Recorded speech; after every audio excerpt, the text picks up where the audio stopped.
I know what you're all thinking already. I can see it in your eyes. I can hear it in some of your voices. We need more incense. And don't worry, I will fulfill thy desires abundantly. Especially you coughing over there. You're going to love this. Feels like a Rastafarian event by the end when we actually open up these doors sometimes.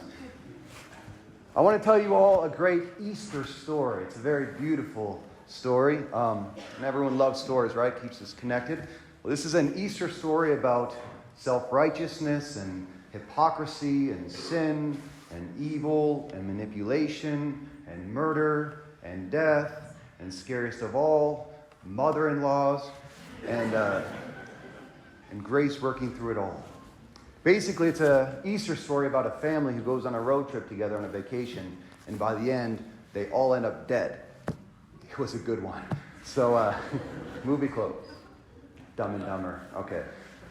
Back to the story, though. That's not the main story. So the story is about a family. It's a father, a mother, mother-in-law, and then 3 kids. They all go out on this trip together. And before they leave, you see everything through the grandmother's perspective. She's sitting there reading the newspaper. They find out there's been some escaped convicts, right, in Tennessee. So the family wants to go to Florida, but she convinces them she wants to go to her own territory, her home where she grew up. And so last minute, they change the plans, and they're all going out together there.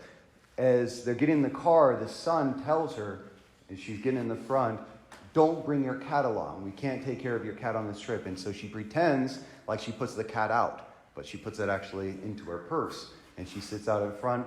And the whole time as they're driving, the grandmother's kind of guiding the whole conversations of what's happening.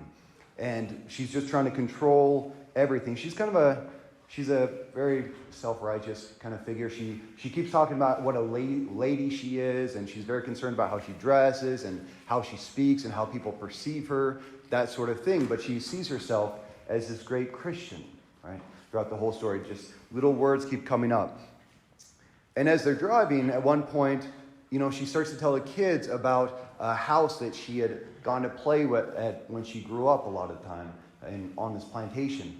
And to keep them interested, she kept adding little details and lies in order to keep their attention. But at one point, they get so excited about it, they ask their father if they can go see it along the way.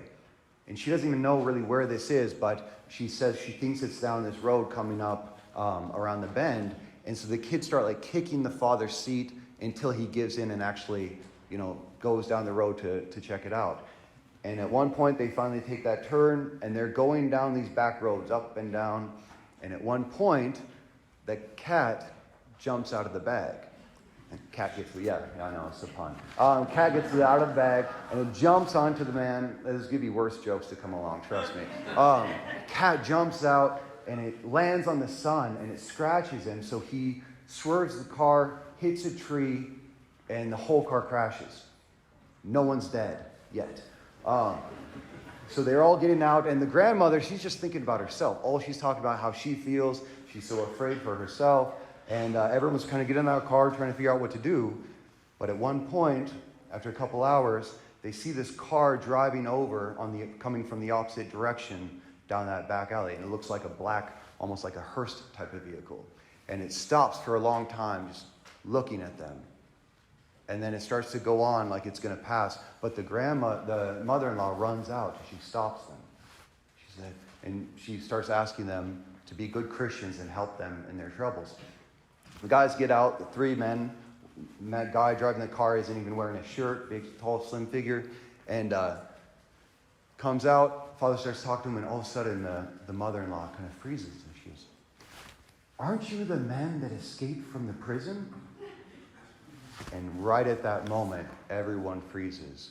She realizes there's some words you can never take back. Okay? And the leader of the group just looks at her and says, "Yes, we are, but it would have been better if you hadn't seen that." And the grandmother immediately begins trying to flatter him, telling him what a good man he must have been, and that he had just suffered in life, and those things that they said that he did in the newspaper aren't true, and that Jesus can save even him, and that he could become a Christian like herself and be saved. And he responds by saying to her, evil's the only thing I've ever known in life. And if Jesus Christ raised people from the dead, and if Jesus Christ even himself rose from the dead, I wasn't there to see it. So it might as well not have happened. And the grandmother continues to try to flatter him and beg for her own life. And you would never hurt an old lady. You would never hurt an old lady. But the other guys take the other family members away as she's begging for herself. And at one point she hears gunshots go off. Yep, now you're awake. And she realizes in that moment what is taking place. And in that moment, that split second, she understands what has happened. She also understands what will happen when he himself pulls out a gun. And in that moment, rather than continue to beg for her life and try to convince him otherwise, a light comes on within her. And she looks at him, not with anger or resentment or sorrow, but with pity and with love. And she reaches out and she goes, "Oh my God, you are my son." And she reaches up and touches his cheek, almost as if she's going to kiss him. And Flannery O'Connor, the one who wrote this book, said, and he jumped back almost as if he was bit by a snake. And he shoots her 3 times in the chest. She falls in the ground, cruciform, with a smile on her face. The end. Happy Easter. God bless you. Literally the book ends just like that. It's a great one. So this is Flannery O'Connor, right? She was one of the great Catholic authors of the 20th century. This is one of her most famous short stories.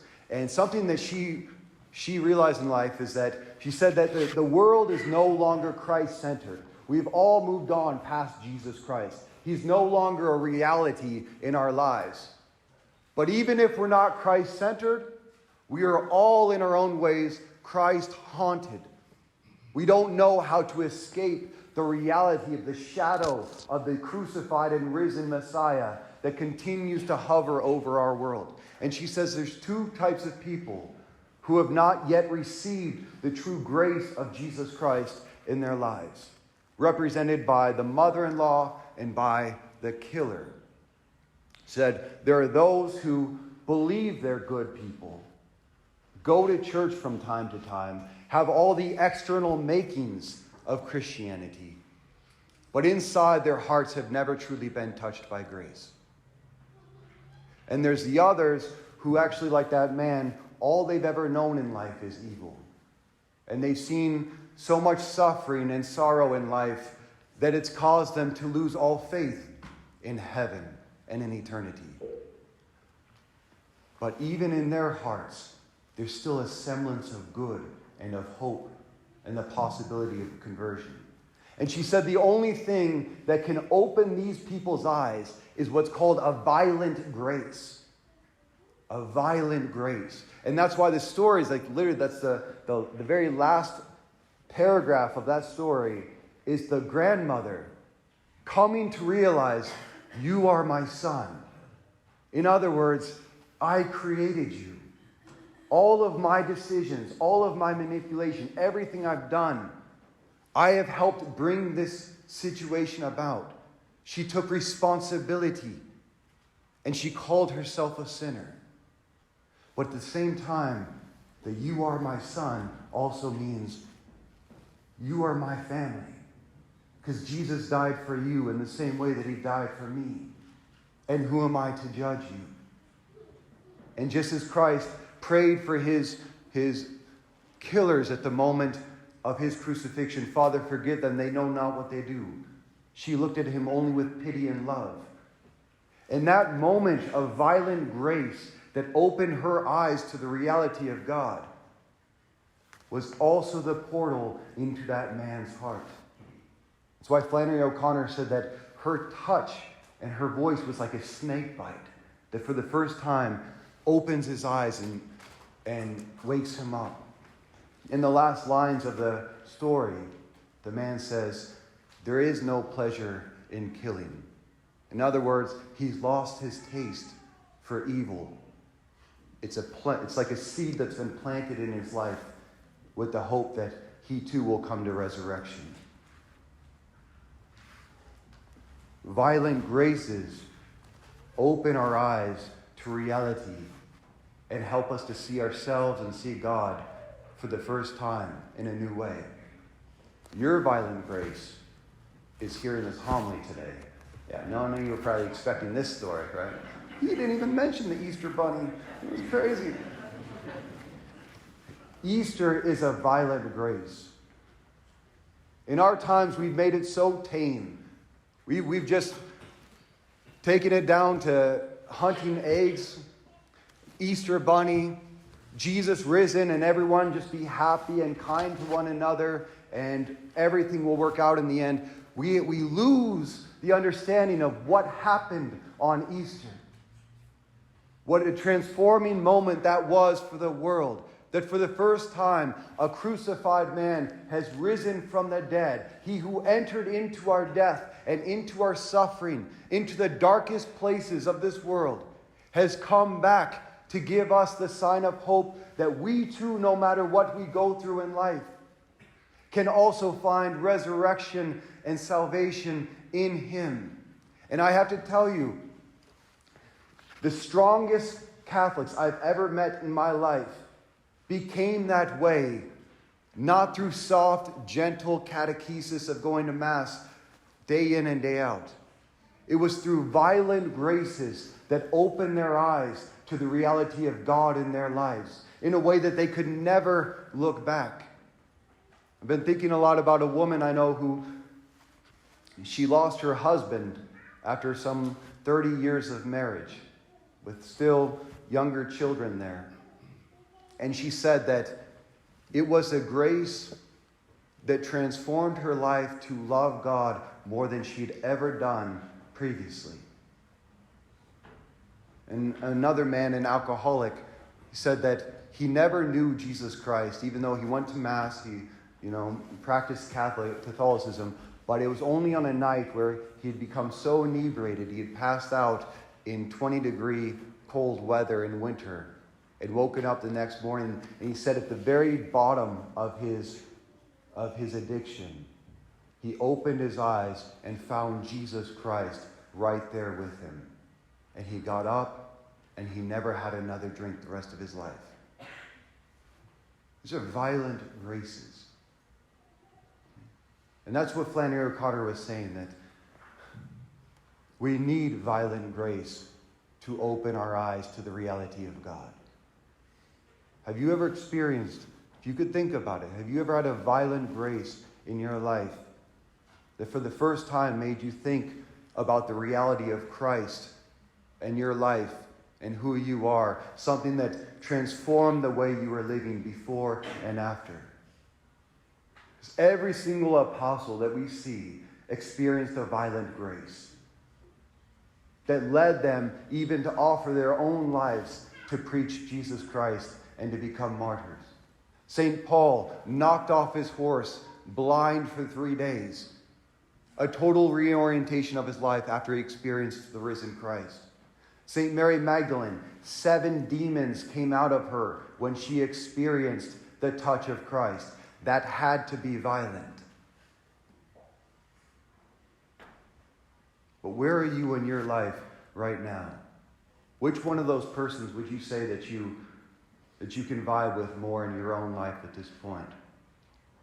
Maybe you know the grace of life, the grace of Christ, but you've never experienced a violence, a suffering, a trouble that has really opened your eyes to our Lord and his presence. Or maybe you've experienced the sufferings of life, the evil in this world, and the temptation that comes along with it to lose our faith and our hope in the presence of God with us and our own resurrection. Wherever you are, whatever you're going through, there is a grace waiting for you this Easter. But do not be surprised in your life if it comes in the form of violence. It is God's own means to wake us up, to open our eyes, to save our souls, and to bring us with him back to heaven.